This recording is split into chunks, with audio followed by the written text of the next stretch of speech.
Hello everyone. आज का जो वीडियो है वो एसी इनहिबिटर ड्रग के फार्माकोलॉजी के ऊपर है। जो एसी इनहिबिटर ड्रग है जिसे हम angiotensin converting enzyme inhibitor drug कहते हैं, ये क्या है? ये एंटी हाइपरटेंसिव ड्रग है। तो इस वीडियो में हम इसके सारे फार्माकोलॉजी पढ़ेंगे with the mechanism, with the action, सब कुछ इसमें पढ़ेंगे। इसका क्या फिजियोलॉजी है, कहाँ से ये आया है और किस फिजियोलॉजी पे ये एक्ट करता है, पूरा इसके डेप्थ तक हम इसमें जाएंगे। तो आपको पैनिक होने की जरूरत नहीं है, एकदम शांति से अच्छे से इस वीडियो को देखिए। और अगर आपको एग्जाम में अच्छे मार्क्स लाने हैं, क्योंकि एग्जाम में ये चीज पूछते ही पूछते हैं, एग्जाम में हो या फिर अगर कोई कॉन्सेप्ट हो कि कॉन्सेप्ट में एकदम इसको डेप्थ अगर जानने की जरूरत है, क्योंकि हमने इसमें बहुत ज्यादा रिसर्च किए हैं, तो डेप्थ में अगर आपको जानना है तो you don't have to panic. तो हम आपको इसका पूरा फिजियोलॉजी बताएंगे, इसका पूरा एक्शन बताएंगे, मैकेनिज्म ऑफ एक्शन इसका क्या है, इसका इंडिकेशन, इसका कॉन्ट्रा इंडिकेशन, इसका साइड इफेक्ट। और साथ ही साथ इससे पहले की वीडियो में हम आपसे डिस्कस कर चुके हैं कि जो एसी इनहिबिटर ड्रग है, तो एसी इनहिबिटर ड्रग के जो मैकेनिज्म है, मैकेनिज्म तो अभी बताएंगे, बट इसके जो ड्रग हैं कि ड्रग को हम कैसे याद करें, इसके मिमोनिक्स बहुत ही इजी एंड फनी तरीके से हम इसको प्रीवियस वीडियो में हम बता चुके हैं। आपको हम डिस्क्रिप्शन बॉक्स में लिंक दे देंगे, आप उसमें से देख करके इसको समझ सकते हैं। तो let's get started with this topic of pharmacology, ACE inhibitor drug के फार्माकोलॉजी। तो पहले हम फार्माकोलॉजी को जानने से पहले हम इसका फिजियोलॉजी जानेंगे। तो फिजियोलॉजी में हम रास सिस्टम के बारे में जानेंगे, RAAS, रास सिस्टम, राइट। स्टूडेंट्स, आपको सबसे पहले ये जानने की जरूरत है कि अगर फार्माकोलॉजी को अपने मुट्ठी में करके लाना है, फार्माकोलॉजी को एकदम अपना एक फाउंडेशन, एक बेस, एक इंटरेस्टिंग टॉपिक बनाना है, तो सबसे पहले आपको उसका फिजियोलॉजी जानने की जरूरत है। तो फिजियोलॉजी पहले अगर आप जानोगे तभी जाकर के आप फार्माकोलॉजी के ऊपर पकड़ हो पाएगा। तो अभी हम इसका फिजियोलॉजी बताएंगे, उसके बाद हम इसका फार्माकोलॉजी बताएंगे। तो let's get started with it. तो रास का फुल फॉर्म होता है रेनिन एंजियोटेंसिन एल्डोस्टेरॉन सिस्टम। अब यहाँ पे ये देख लें कि रेनिन जो है वो एक एंजाइम है, ये एक एंजाइम है, ये किडनी से निकलता है। जो एंजियोटेंसिनोजन है, जो एंजियोटेंसिनोजन है, ये आपके लिवर से निकलता है। तो रेनिन कब निकलता है किडनी से? ऐसे कोई सर्कमस्टांसेस होंगे तब तो वो निकलेगा ना, हमेशा थोड़ी निकलेगा। तो जो रेनिन है ये कब निकलेगा?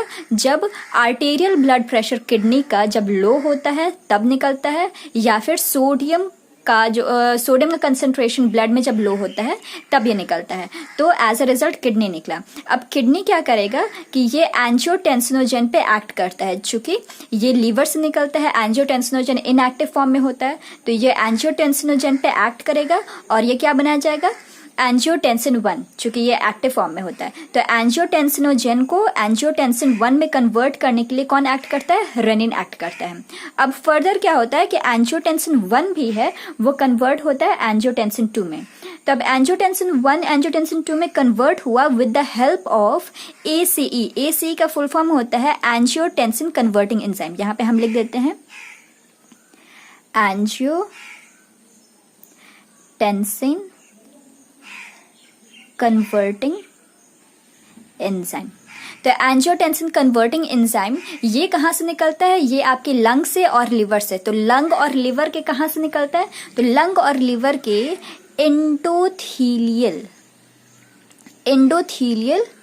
लेयर्स से, लंग एंड लिवर के एंडोथीलियल लेयर से ये एसी एंजाइम निकलता है। तो ये क्या करेगा? एंजियोटेंसिन 1 को एंजियोटेंसिन 2 में कन्वर्ट करेगा।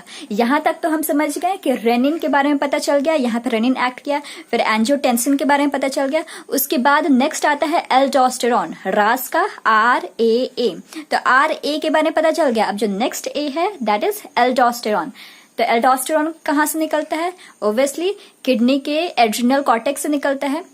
तो यहाँ पे क्या करेगा कि जो एंजियोटेंसिन 2 है, ये क्या करेगा कि ये आपके किडनी के, यहाँ पे हम बना देते हैं, ये किडनी के ये एड्रिनल ग्लैंड, ये हो गया इसका एड्रिनल ग्लैंड। तो किडनी, ये जो एंजियोटेंसिन 2 है ये क्या करेगा? ये किडनी के एड्रिनल कॉर्टेक्स पे एक्ट करेगा। ये इसका एड्रिनल कॉर्टेक्स, एड्रिनल ग्लैंड का 2 होता है ना लेयर, तो ये इसके एड्रिनल कॉर्टेक्स पे एक्ट करेगा और यहां से क्या करेगा? यहां से करेगा आपका एल्डोस्टेरॉन का सिक्रेशन, एल्डोस्टेरॉन एल्डोस्टेरॉन का सीक्रेशन। तो ये क्या किया कि एंजियोटेंसिन 2 है तो एंजियोटेंसिन 2 एड्रिनल कॉर्टेक्स पे एक्ट किया एंड फर्दर ये एल्डोस्टेरॉन सीक्रेट किया। तो यहां तक तो ये हो गया। अब फर्दर क्या करता है, एंजियोटेंसिन 2 का और भी काम है। अब ये क्या करता है कि ये एल्डोस्टेरॉन सीक्रेट तो हो गया, अब फर्दर क्या करता है कि ये ट्यूब्यूल है तो ट्यूब्यूलर रीएब्जॉर्प्शन करता है सोडियम का क्लोरीन का। तो सोडियम का क्लोरीन का रीएब्जॉर्प्शन करता है, इसका क्या करेगा,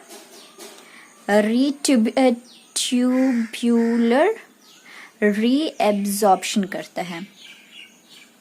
ट्यूब्यूलर रीएब्जॉर्प्शन किया, उसके बाद और क्या करता है एंजियोटेंसिन 2, ये क्या करेगा कि वाटर रिटेंशन करेगा, रिटेंशन, वाटर रिटेंशन किया। और क्या करता है ये पोटेशियम का एक्सक्रीशन करता है, पोटेशियम को यूरिन के थ्रू बाहर एलिमिनेट कर देता है। तो एल्डोस्टेरॉन सीक्रेट हुआ, तो एल्डोस्टेरॉन सीक्रेट होने से ये सब चीज हुआ है, ठीक है।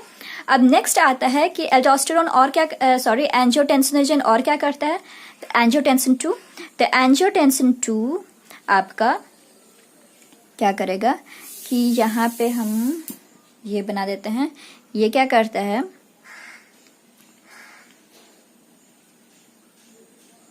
ये आपके आर्टेरियल, ये जो आर्टरी है, आर्टरी का वैसो कॉन्स्ट्रिक्शन करता है। ये यहाँ पे वैसो कॉन्स्ट्रिक्शन हो रहा है, तो ये क्या करेगा, ये आपके आर्टेरियोलर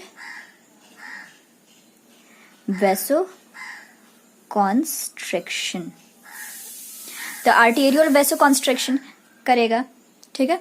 तो यहाँ पे आर्टेरियल वैसो कॉन्स्ट्रिक्शन किया, तो ये जो आर्टरी का वेसल है ये कॉन्स्ट्रिक्ट कर गया। अब ये कॉन्स्ट्रिक्ट कर गया तो एज अ रिजल्ट क्या होगा, कॉन्स्ट्रिक्ट किया तो ब्लड प्रेशर हाई होगा ना। हाँ, यहाँ पे भी हम देखते हैं कि यहाँ पे जब सोडियम का कंसंट्रेशन जब हाई होता है, यहाँ पे पॉइंट टू बी नोटेड कि जब सोडियम का कंसंट्रेशन हाई होता है तो एज अ रिजल्ट क्या होता है, जब सोडियम कंसंट्रेशन हाई होता है तो क्या होगा, ब्लड प्रेशर भी हाई होगा। यहाँ पे ये हो गया, ठीक। अब नेक्स्ट क्या करता है कि ये हमारा सिंपैथेटिक एक्टिविटी को भी बढ़ाता है। क्या करेगा, सिंपैथेटिक एक्टिविटी को ये बढ़ा देगा, मतलब कि ये बढ़ाएगा, सिंपैथेटिक एक्टिविटी को भी ये बढ़ाता है। एंड लास्टली ये जो पिट्यूटरी ग्लैंड पे भी ये एक्ट करता है। ये हो गया आपका पिट्यूटरी ग्लैंड, तो पिट्यूटरी ग्लैंड पे एक्ट करके एडीएच को इंक्रीज करता है, एडीएच के सिक्रेशन को इंक्रीज करता है। तो एडीएच का सिक्रेशन कहाँ कैसे होगा, ये जब पिट्यूटरी ग्लैंड जो है, पिट्यूटरी ग्लैंड का जो पोस्टीरियर लोब है, ओब्वियसली पोस्टीरियर लोब, यहाँ पे बहुत ही इंपॉर्टेंट है कि पिट्यूटरी ग्लैंड का जो पोस्टीरियर लोब है वहीं से ना एडीएच निकलता है, तो ये एडीएच के सिक्रेशन को इंक्रीज करता है। और जब एडीएच के सिक्रेशन को इंक्रीज करेगा तो क्या होगा, कलेक्टिंग ट्यूब से, जो कलेक्टिंग ट्यूब है उससे वाटर का रीएब्जॉर्प्शन होगा। क्या होगा, उससे वाटर का रीएब्जॉर्प्शन होगा। तो यहां तक हम ये समझ लिए कि ये क्या था कि एंजियोटेंसिन है, रेनिन क्या किया कि रेनिन जब ब्लड प्रेशर कम होता है किडनी में तो ये क्या करेगा कि ये रेनिन प्रोड्यूस होगा किडनी से। ये क्या करेगा, एंजियोटेंसिनोजन को एंजियोटेंसिन 1 में कन्वर्ट करेगा। कब, जब ब्लड प्रेशर लो है तब, इस कंडीशन में। उसके बाद क्या करेगा कि एंजियोटेंसिन 1 को एंजियोटेंसिन 2 में कन्वर्ट करेगा in the presence of ACE. अब जो एंजियोटेंसिन 2 है ये क्या करेगा कि ये एड्रिनल कॉर्टेक्स पे एक्ट करेगा। एड्रिनल कॉर्टेक्स से क्या करेगा, एल्डोस्टेरॉन सिक्रेशन करेगा। नेक्स्ट क्या करेगा कि ये ट्यूबुलर रीएब्जॉर्प्शन सोडियम का और क्लोरीन का करेगा। वाटर का रिटेंशन करेगा, दैट इज एब्जॉर्प्शन करेगा, फिर से रीएब्जॉर्प्शन करेगा। एंड पोटेशियम का एक्सक्रीशन करेगा, मतलब कि यूरिन के थ्रू पोटेशियम को एक्सक्रीट आउट कर देंगे। यहाँ पे ये मालूम है कि जब सोडियम का लेवल बढ़ेगा तो बीपी बढ़ेगा, तो इसीलिए तो जो रेनिन है, रेनिन कब इंक्रीज किया, मतलब कि रेनिन जो है वो किडनी से कब निकलता है, जब blood pressure, arterial blood pressure low होता है। तो यहाँ पे सोडियम का कंसेंट्रेशन हाई कर दिया तो क्या हो गया, इससे ब्लड प्रेशर हाई हो गया। नेक्स्ट क्या है कि ये आर्टरी का कॉन्स्ट्रिक्ट किया, तो आर्टरी भी जब कॉन्स्ट्रिक्ट होगा तो क्या होगा, ब्लड प्रेशर हाई होगा। नेक्स्ट है सिंपैथेटिक एक्टिविटी को बढ़ाएगा। और क्या है कि पिट्यूटरी ग्लैंड का जो पोस्टीरियर लोब है पिट्यूटरी ग्लैंड के, उसके एडीएच को बढ़ाएगा, एंटी डाययूरेटिक हार्मोन को बढ़ाएगा। एंड एज अ रिजल्ट जो वाटर है, वाटर का रीएब्जॉर्प्शन होगा। जब वाटर का रीएब्जॉर्प्शन होगा हमारे बॉडी में तो क्या होगा कि ब्लड प्रेशर वैसे ही नॉर्मल हो जाएगा। तो ये सारा इसका रास सिस्टम हुआ। तो अब यहाँ पे आपने ये देख लिया कि जो AC है एंजियोटेंसिन कन्वर्टिंग एंजाइम, ये एंजियोटेंसिन 1 को एंजियोटेंसिन 2 में कन्वर्ट किया। अब जो एंजियोटेंसिन 2 है वो ये सारे चीज किया, ठीक है। अब एक और चीज है कि AC और क्या करता है, तो यहाँ पे हम लिख देते हैं ACE। तो AC और क्या करता है कि ये ब्रैडीकैनिन को डिग्रेड करता है, ब्रैडीकैनिन को डिग्रेड करता है। यहाँ पे लिख देते हैं ब्रैडीकाइनिन को ये डिग्रेड करके इनएक्टिव मेटाबोलाइट, ये क्या करता है कि ये AC ब्रैडीकैनिन को डिग्रेड करता है। यहाँ पे डिग्रेड लिख देते हैं, डिग्रेड करके इनएक्टिव मेटाबोलाइट बना देता है। यहाँ पे थोड़ा हम ब्रैडीकाइनिन के बारे में बता देते हैं कि जो ब्रैडीकाइनिन है ये एक वेसोडाइलेटर है। तो वेसोडाइलेटर अगर होगा तो ये क्या करेगा, ब्लड प्रेशर को लो करेगा और ये इन्फ्लामेशन को भी प्रमोट करता है। तो इन्फ्लामेशन को प्रमोट करेगा तो वहां पे रैशेस होंगे, इचिंग होगा, पेन होगा, ये सब चीज भी होगा। तो ये क्या करेगा कि ये जो ब्रैडीकाइनिन है ये एक वेसोडाइलेटर है और ये क्या करता है, ब्लड प्रेशर को लो डाउन करता है। तो यहाँ पे जो AC है ये क्या करेगा कि ब्रैडीकाइनिन को तोड़ देगा, तो तोड़ देगा तो ये वेसोडाइलेशन किया नहीं, हाँ, तो ब्लड प्रेशर तो लो होगा नहीं। और यही तो मकसद है रेनिन का कि रेनिन क्या करेगा कि ब्लड प्रेशर को हाई रखना चाहता है। तो रेनिन जो है ब्लड प्रेशर को हाई रखना चाहता है, इसीलिए ये जो AC है ये ब्रैडीकाइनिन को तोड़ देता है और इसको ब्लड प्रेशर को लो डाउन करने से रोकता है। तो फाइनली अब हम AC इनहिबिटर ड्रग की बात करते हैं। तो ACE इनहिबिटर, तो AC इनहिबिटर, इनहिबिटर का मतलब कि इनहिबिट करना, उसको रोकना। तो ये जो ACE यहाँ पे है इसको क्या करेगा, इसको रोकेगा। यहाँ पे क्या करेगा, रोकेगा। तो रोकेगा तो यहाँ पे आप देख लीजिए कि ये एंजियोटेंसिन 1 है, ये एंजियोटेंसिन 2 में कन्वर्ट नहीं होगा। तो जब एंजियोटेंसिन 2 में कन्वर्ट नहीं होगा तो क्या क्या हो सकता है, तो यहाँ पे जो सोडियम का कंसेंट्रेशन जो यहाँ पे हाई था, तो ये क्या हो जाएगा, ये आपका लो हो जाएगा। तो यहाँ पे लिख देते हैं कि सोडियम का कंसेंट्रेशन क्या हो जाएगा, लो हो जाएगा। तो एज अ रिजल्ट क्या हो जाएगा, BP भी लो हो जाएगा, ठीक है। ऑब्वियसली जो AC इनहिबिटर है ये क्या है, एंटी हाइपरटेंसिव ड्रग है। तो इसका काम क्या है कि इसको ब्लड प्रेशर को लो डाउन करना। तो यही तो इसका मकसद है कि जो सोडियम है ये एंजियोटेंसिन 2 है, ये क्या करता है, ये सोडियम के कंसेंट्रेशन को हाई करता है। बट यहाँ पे जब इनहिबिट कर दिया गया तो सोडियम का कंसेंट्रेशन लो हो गया, तो as a result blood pressure भी लो हो गया। अब यहाँ पे ये आप देखेंगे कि ये जो पोटेशियम है, पोटेशियम का एक्सक्रीशन हो रहा है। दैट मीन्स कि पोटेशियम का यहाँ पे लो डाउन हो रहा है, कमी हो रही है। तो यहाँ पे क्या होगा कि पोटेशियम का लेवल हाई हो जाएगा। ये बहुत ही इंपॉर्टेंट है कि पोटेशियम का लेवल हाई हो जाएगा, सोडियम का लेवल लो हो जाएगा, तो as a result blood pressure भी कम हो जाएगा। यहाँ पे एक और चीज देखे थे कि जो वेसो कॉन्स्ट्रिक्शन हो रहा है, तो ये वेसो कॉन्स्ट्रिक्शन से BP हाई हो रहा है तो वेसो डायलेशन हो जाएगा। तो यहाँ पे क्या हो जाएगा, वेसो डायलेशन हो जाएगा, वेसो डायलेशन हो जाएगा। तो एज अ रिजल्ट क्या होगा, यहाँ पे एज अ रिजल्ट BP यहाँ पे लो हो जाएगा, ठीक है। तो वेसो डायलेशन हुआ तो BP लो हो गया। उसके बाद सिंपैथेटिक एक्टिविटी भी क्या होगा, ये डिक्रीज कर देगा। उसके बाद और क्या करेगा, यहाँ पे है कि ADH, तो ADH के लेवल को भी ये क्या करेगा, ADH के लेवल को ये डिक्रीज कर देगा। ये तो ADH का लेवल डिक्रीज करके आया तो यहाँ पे क्या है, ये जो वाटर रिटेंशन, ये एब्जॉर्प्शन हो रहा है, तो ये एब्जॉर्प्शन नहीं होगा, यहाँ पे ये वाटर एब्जॉर्प्शन नहीं होगा, ये एलिमिनेशन हो जाएगा, ठीक है।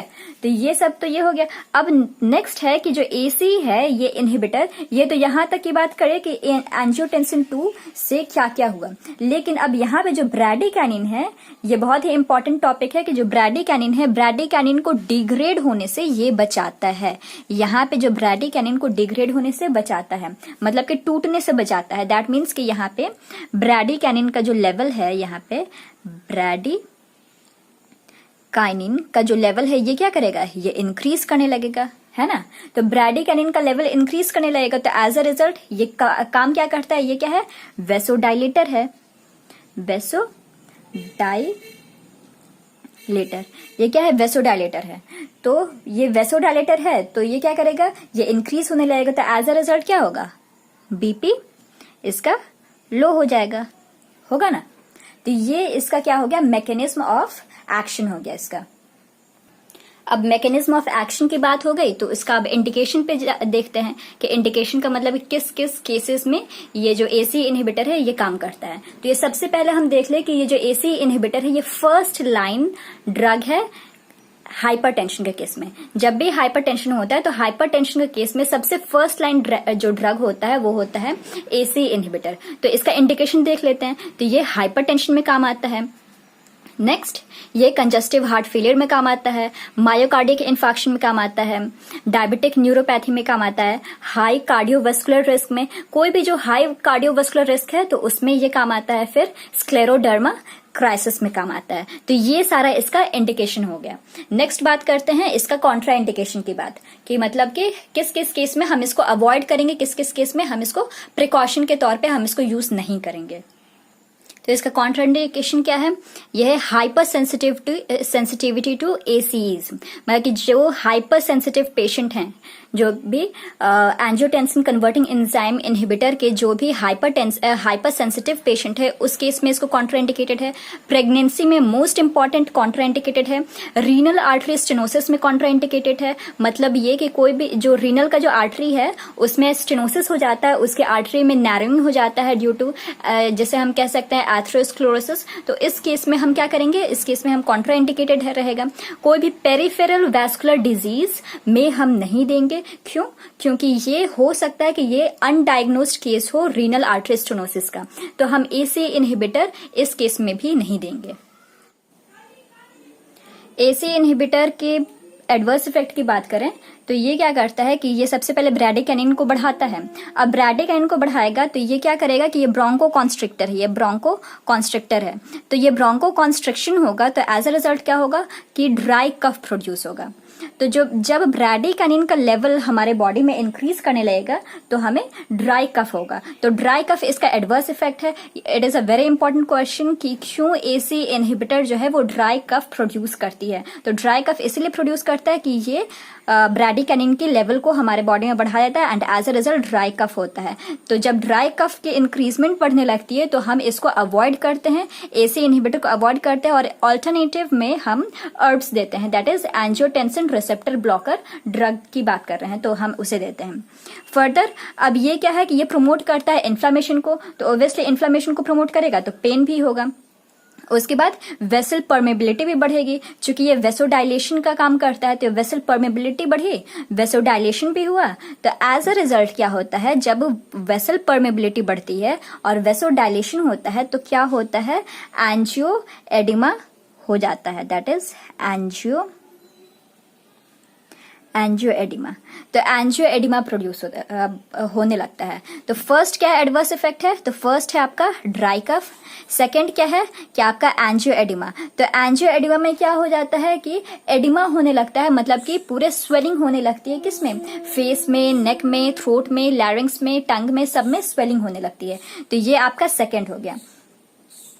नेक्स्ट एडवर्स इफेक्ट की बात करते हैं तो यहाँ पे वैसो कॉन्स्ट्रिक्शन काम कर रहा है, मतलब कि आर्टरी जो है इसका कॉन्स्ट्रिक्शन हो रहा है। तो कॉन्स्ट्रिक्शन हो रहा है यहाँ पे तो क्या हो रहा है कि यहाँ पे ब्लड प्रेशर बढ़ रहा है, बट यहाँ पे क्या होगा, यहाँ पे एसी से हम क्या किए हैं कि इसको हम वेसोडाइलेट किए हैं। तो जब वेसोडाइलेट किए हैं तो ब्लड प्रेशर लो हो गया, तो ब्लड प्रेशर लो हो गया तो यहाँ इसका जो थर्ड है तो बहुत ही लो हो सकता है, तो इसे हम क्या कहेंगे, हाइपोटेंशन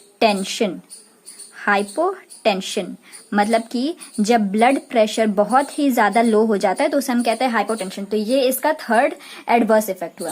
अब क्या होता है कि ये जो GFR है, ग्लोमेरुलर फिल्ट्रेट रेट, उसको क्या करता है कि उसको भी डिक्रीज करता है। तो जब GFR डिक्रीज होता है तो बहुत ही ज्यादा अगर डिक्रीज हो गया तो क्या हो जाएगा, रीनल इम्पेयरमेंट हो जाता है।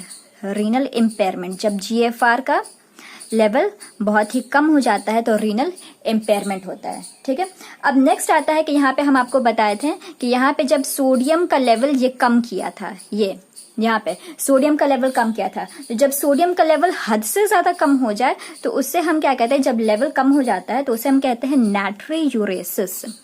क्या कहेंगे इससे हम, नाट्रियूरेसिस। ये कब होगा, जब सोडियम का लेवल कम हो जाएगा।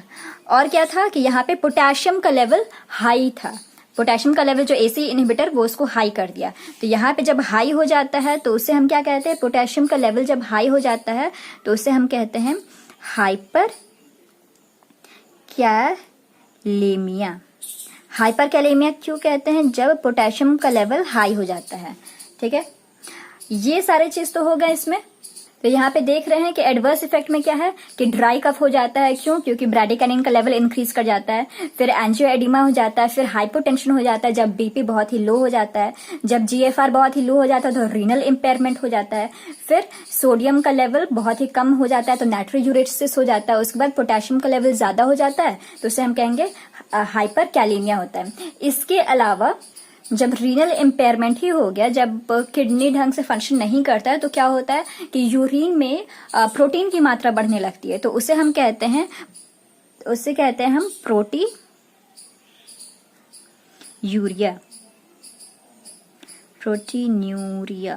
उसे हम कहते हैं प्रोटीन्यूरिया कहते हैं। उसके बाद क्या होता है कि ये सब तो हो गया, उसके बाद न्यूट्रोपिनिया भी हो जाता है। न्यूट्रोपिनिया दैट इज WBC की मात्रा कम हो जाती है तो उसे कहते हैं न्यूट्रोपिनिया। तो ये हो गया न्यूट्रोपिनिया।